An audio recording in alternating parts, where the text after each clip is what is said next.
Well, let's continue with our rolling coverage. We're chatting all things social summit here as we edge closer to the leaders summit for the G20, of course, happening later this week. But for today, the G20 Social Summit kicks off in Ekurhuleni, bringing together groups from all across the country to really discuss issues that affect everyday people.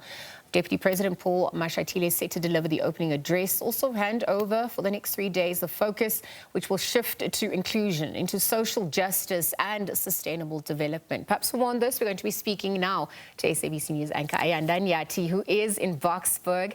Ayanda, a very good morning. We're obviously seeing a hive of activity as the social summit is set to take place, but we're obviously looking at how inclusionary measures can occur alongside the economic agenda of the G20. Tell us what's happening on your end as that summit kicks off.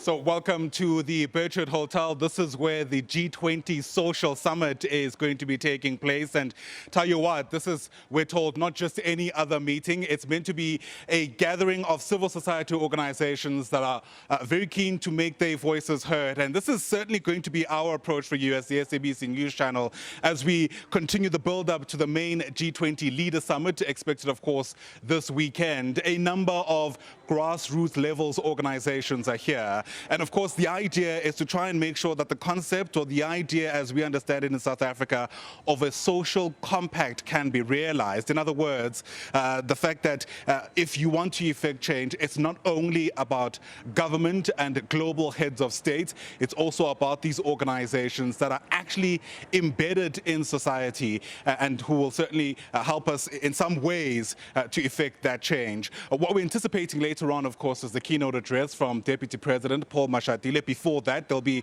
a number of discussions that are going to be held here.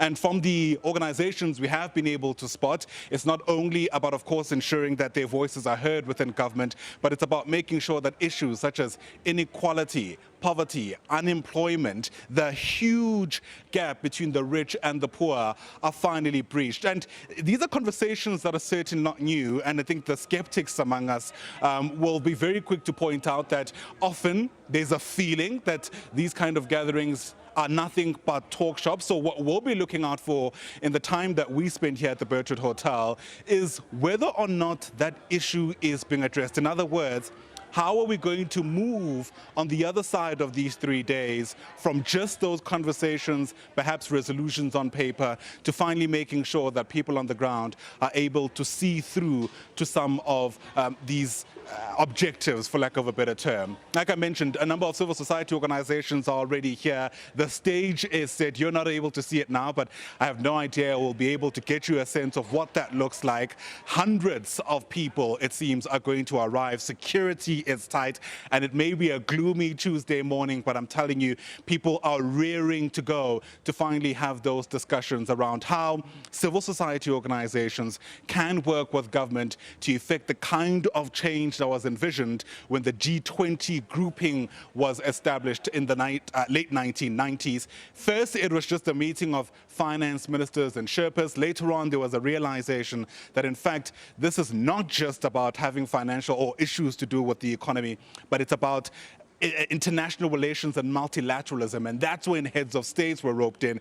And it's amazing to see how things have evolved since then, because there's a very clear appreciation of the role of civil society, and that's what brings us here at the Boksburg Hotel. So sit back, buckle up. Our build-up to the main G20 Leaders Summit continues as we cover, of course, this social summit set to begin this afternoon.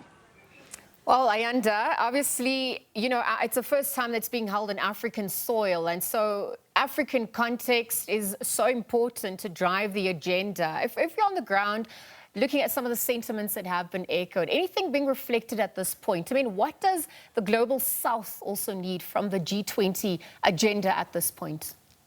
All right, as you heard it there, we're bringing you rolling coverage from that social summit that's taking place in Boksburg. Of course, our anchor, Ayanda Nyathi, standing by to bring you all that. We're looking at, you know, sustainability, equality, and at large, there's just some of the themes for the G20. And we're looking at how inclusion is also going to fit in there.